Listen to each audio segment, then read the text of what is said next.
There is a quiet crisis happening inside many people today, a crisis you rarely hear spoken out loud. It doesn't look dramatic from the outside. There are no alarms, no clear signs, just a subtle feeling that something is missing. Maybe you felt it too, that strange sense of being lost. Not because something terrible happened, not because you made a wrong decision, but because life simply feels disconnected, numb, as if you're floating through your mazes, watching your own life from the outside. It's a form of emptiness that's hard to describe. You can laugh, talk, work, function, and yet still feel like a part of you isn't fully alive. For many people, this feeling shows up quietly, in the space between distractions, in the moment after you put your phone down, in the silence right before you fall asleep.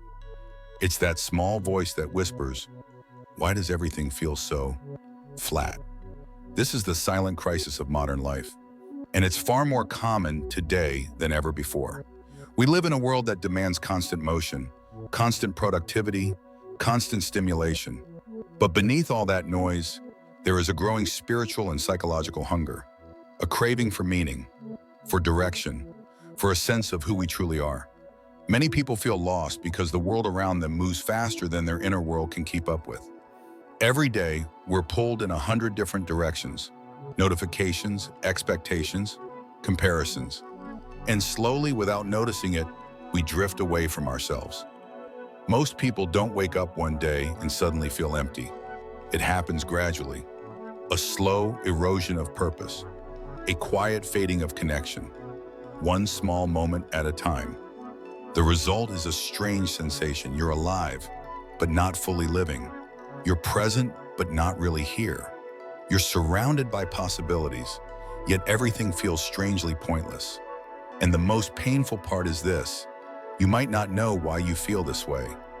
You might look at your life and think, "I have things to be grateful for. Why am I still not okay?" But meaning and gratitude are not the same. Purpose and comfort are not the same. A full schedule is not a full life.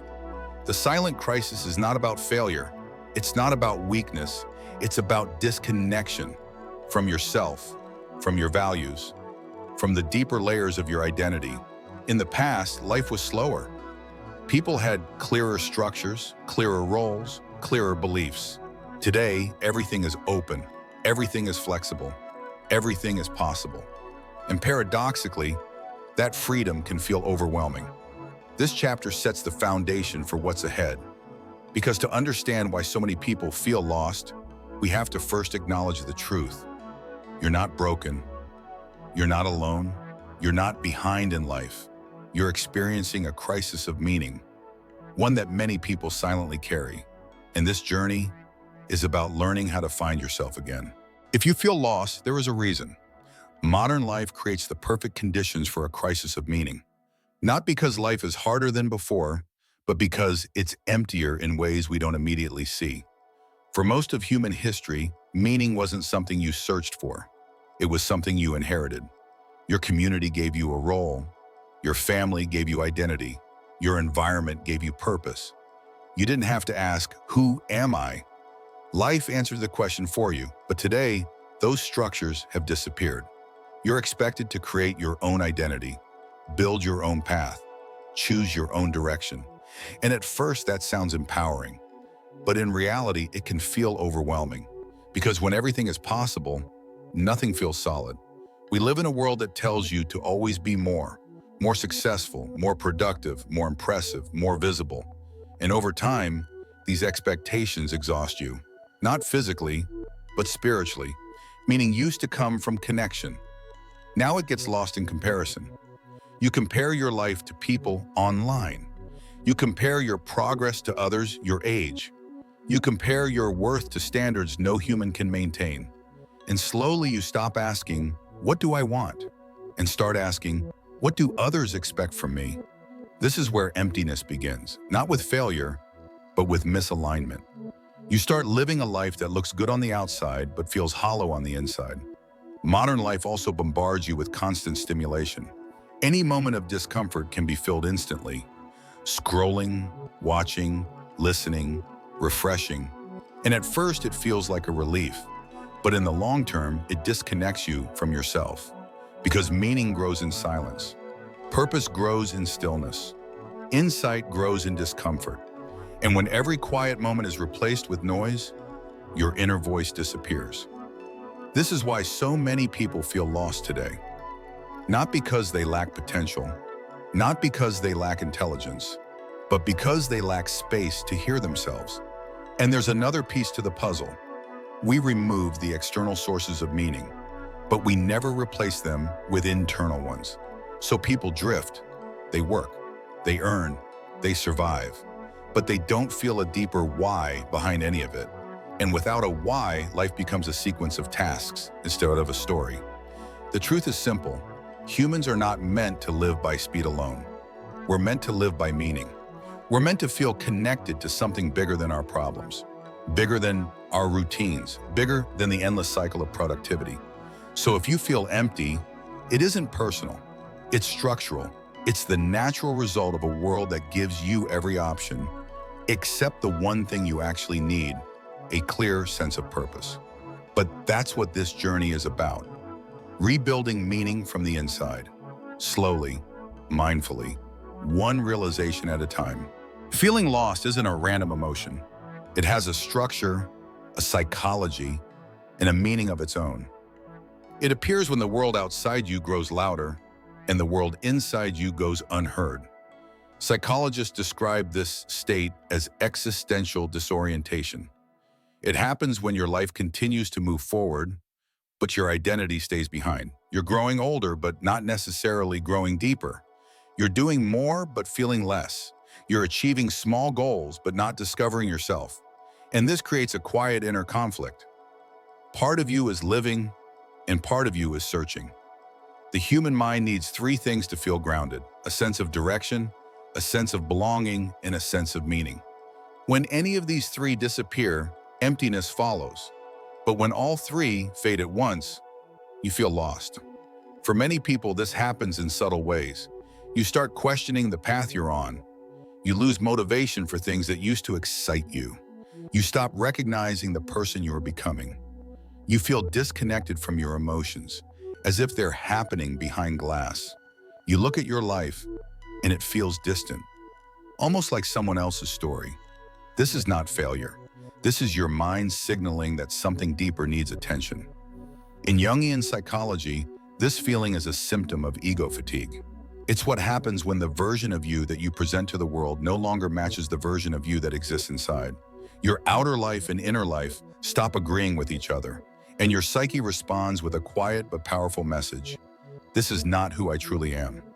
Feeling lost is often the first step toward transformation. It's the mind's way of saying that the old map no longer fits the new terrain. You've outgrown certain beliefs, certain roles, certain versions of yourself, but you haven't yet discovered what comes next. Another psychological cause is emotional overload. When life becomes too fast, too loud, or too demanding, the mind protects itself by going numb. Numbness isn't the absence of emotion, it's the freezing of emotion. A survival mechanism that says, let's pause everything until we figure out what's happening. This numbness can feel like emptiness, but underneath it, there is always something alive, waiting to be heard again. There's also a cultural cause. Modern life encourages distraction over reflection, achievement over authenticity, performance over presence, and so you drift further from your inner world until one day you look inside and find silence. But here's the truth you need to hear.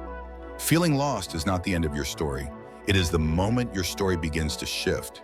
It is the space between who you were and who you're becoming. It is the mind's quiet invitation to slow down, to turn inward, and to rediscover what actually matters to you. This chapter marks the turning point because now you understand the psychology of feeling lost. And with understanding comes the start of clarity. Nihilism doesn't arrive suddenly. It doesn't crash into your life with a dramatic moment. It doesn't knock on the door and announce itself. It slips in quietly, through small experiences that slowly shape the way you see the world. It starts with disappointment. You invest your effort, your hopes, your trust, and the outcome doesn't match what you imagined. One disappointment doesn't break you. but many small ones begin to wear down your sense of meaning. Then comes disillusionment.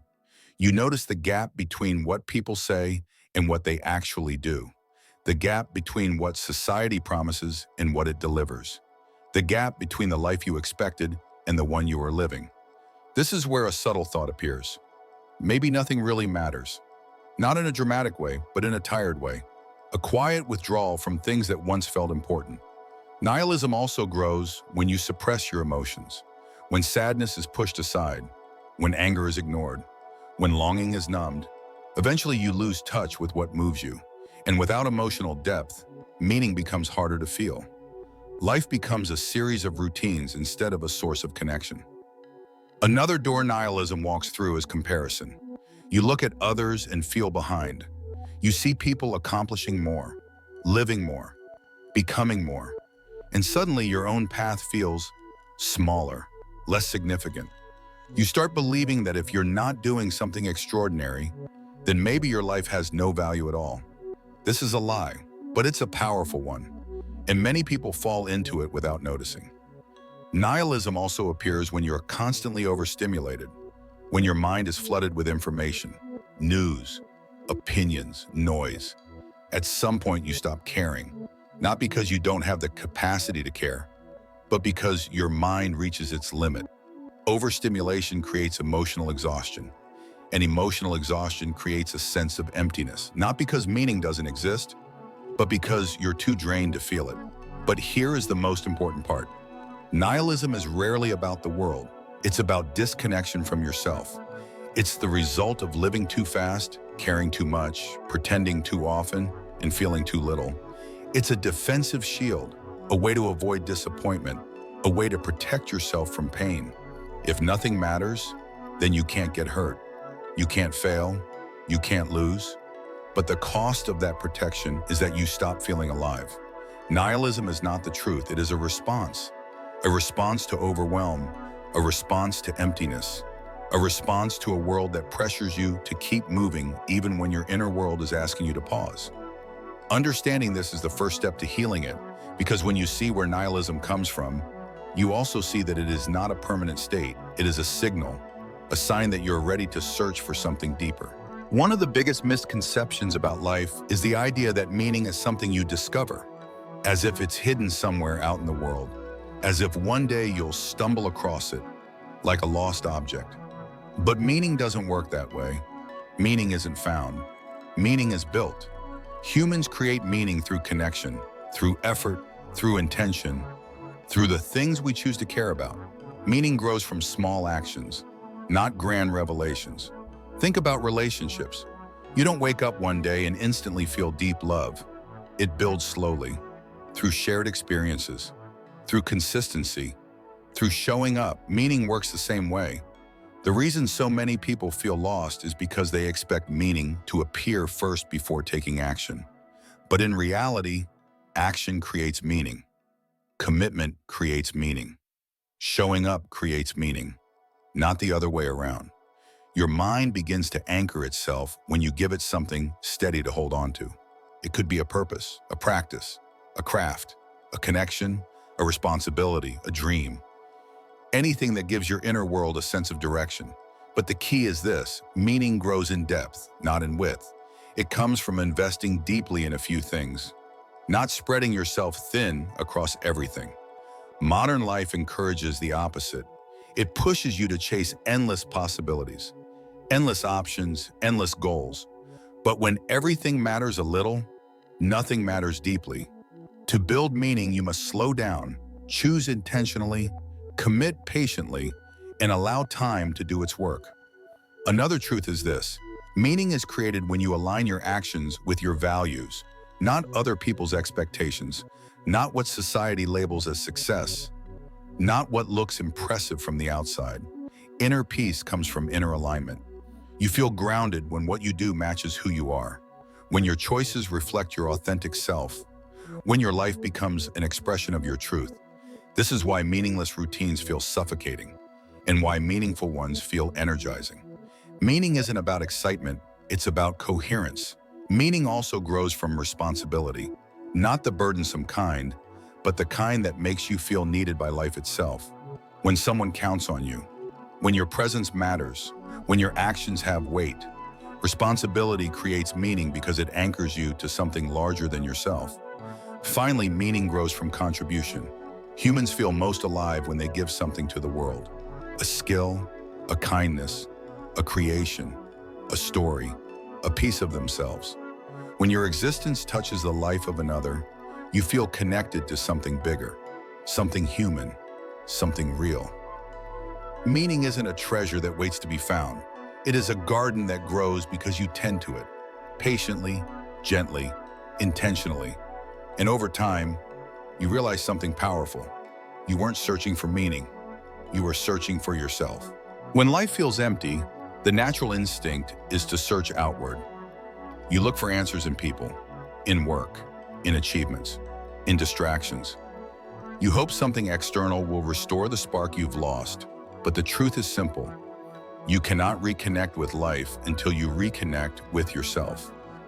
Reconnection begins with awareness, not dramatic self-discovery, not forcing clarity, just becoming honest about what you feel.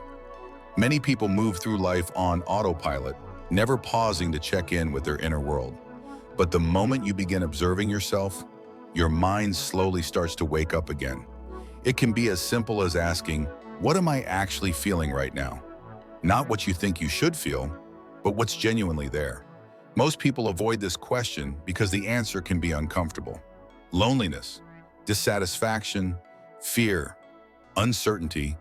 But these emotions are not enemies. They are signals. They're your mind's way of trying to guide you back to yourself. The second step is slowing down. Modern life pushes you to move at a pace your heart was never built for. You're expected to stay productive, stay busy, stay distracted. But reconnection requires stillness. When you slow down, your inner voice becomes louder. Your emotions become clearer. Your intuition reappears. Stillness is not laziness. Stillness is clarity. The next step is rebuilding trust with yourself. When you ignore your feelings for too long, you begin to distrust your own inner compass. You second-guess your desires. You doubt your decisions. You feel disconnected from your own identity.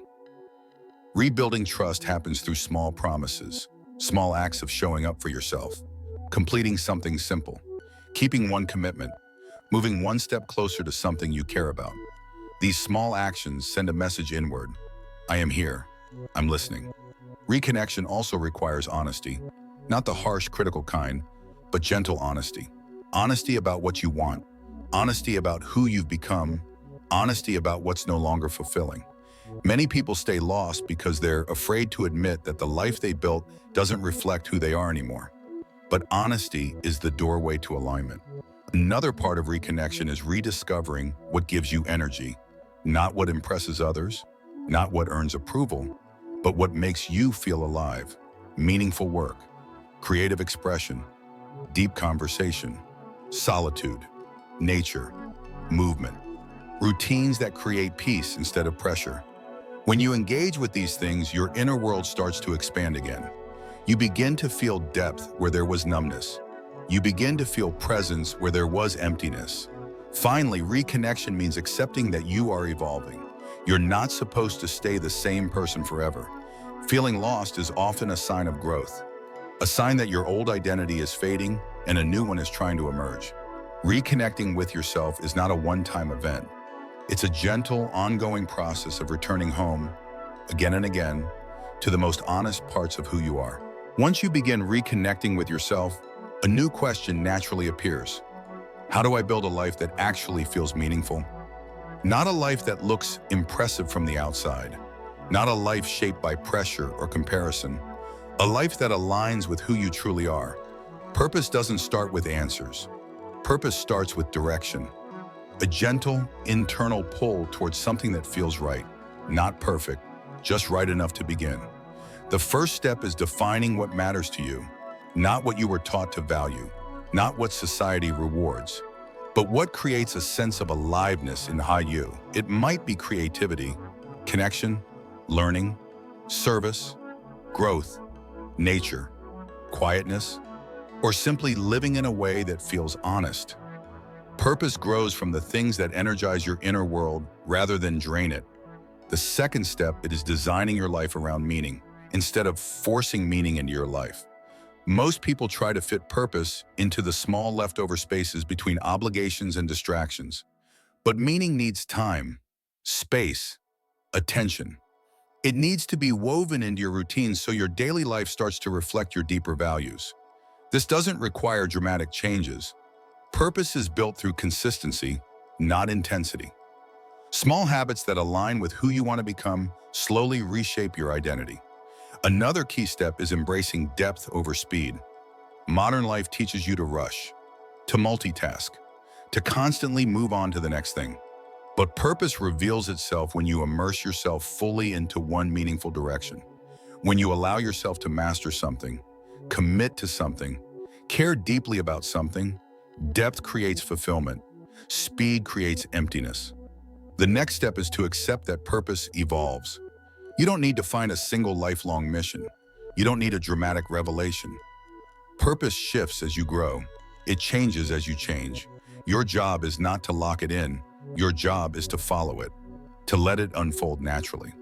Another part of building purpose is contributing to something beyond yourself.